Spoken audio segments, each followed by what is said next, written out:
Монгол улсын шинэ үндсэн хууль батлагдсны 30 жилийн өдөрт зориулан улсын их хурлын дарга Зандан шатрын ивэлдор зохион байгуулсан шатар сонирхогчдын улсын авраг шалгаруулах тэмцээний шигшээ тоглолт төрийн ордонд 2 өдөр үргэлжилж аврагуудаа тодрууллаа.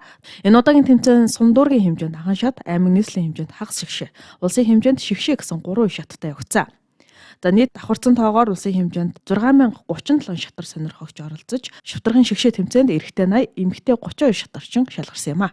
Өнгөрсөн жилийн оролцогчдоос 8%-аар нэмэгдсэн ийм статистик гарч байна. Монгол улсын 331 сум 9 дүүргээс шалгарсан та бүгд маань бол үнэхээр манай тэмцээний ач холбогдлыг өндөрт өргөж байгаа.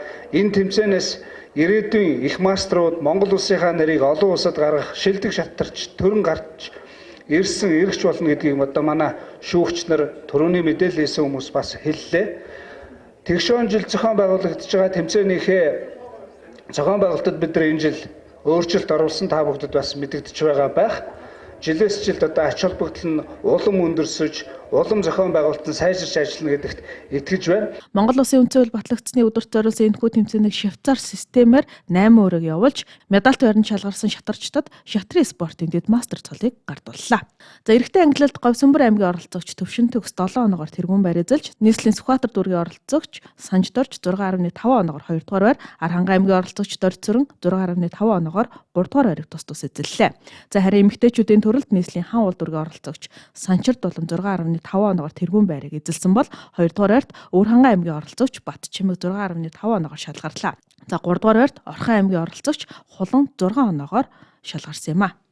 Стресс спортоор 10 гаруй жил хичээлж байгаа. Тэгээд энэ жил анх удаа энэ тэмцээнд орж байна. Нэлээд ингээд тоглолт гарсан. Тэгээд би бас 6.5-аар 0.5 оноогоор ингээд бүр ингээд ямар болсон ойлгогдож байгаа илгүй. Тийм. Өрсөлдөгчд маш сайн байсан. Ерөнхийдөө бол 4 настайгаас хойш бага цаг сонирхоод манай өвөө тоглодог гэсэн учраас сонирхож эхэлсэн. Тэгээд Говьсөнбөр аймагаас энэ удаад бол төлөөлөд оролцож байгаа. Өнгөрсөн 2 жилийн хугацаанд өмнө нь нэг удаа бас төрийн ордонд ирээд орсон. Өнгөрсөн жилийн үед бол онлайнаар болсон энэ тэмцээн маань. Тэгээд энэ жил бол нийтдээ яг ингээд шатрын спортыг сонирхоод нэг 10 гаруй жил болж байна. Шатрын спорт маань өөрөө 8-аас 80-аас хүртэл тоглодог спорт. Тэгээд энэ жилийн үед гэх юм бол илүү чангараад намайг яг анх оролцож байхад нэг аймагаас 2 өнгөж исэн. Гэхдээ энэ жилийн үед гэх юм бол нэг аймагаас зөвхөн нэг л хүн оролцож байна. Тэгээд энэ жил аймгаа төлөөлөөд ирж оролцоод төрүүлсэндээ маш их баяртай. Энэ тэмцээнд одоо 8 удаагаа орж байна. Хамгийн анхны зохион байгуулалт дээр анх 10-т орж исэн. Тэрнээс хойш амжилт үзүүлж чадахгүй байж байгаад өнөөдөр 4-р байранд орсондоо их баяртай байна. Шатрыг бол хүүхэд байхдаа өвөө аав энтрээр заалгаж сурсан.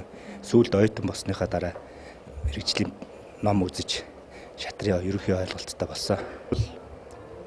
21 аймаг 330 сумд нэгэн зэрэг зохион байгуулагдж байгаа учраас хөдөө орон нутагт зэрэг цол авч чадахгүй байгаа залуучууд болон настай ахмад шатарчдад боломж нээж өгдөг. Эвгээрээ л онцлогтой да.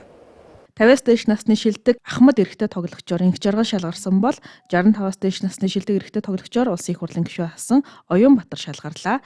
За харин ахмад эмэгтэй тоглогчоор 50-аас дээш наснд мөнх заяа шалгарсан бол 65-аас дээш насны шилдэг эмэгтэй тоглогчоор жаргал сайхан нарт тодорсон юм а. За мөн тусгай байран шагналын эздээр Нямлхаа Үгчин зориг Болор Эрдэнэ Болормаа нар шалгарч, за шагналыг улсын их хурлын хамгийн газрын дэд дарга Батболго болон Монголын шатрын спортын холбооны ерөнхий нарийн бичгийн дарга Бацайхан нар гартууллаа.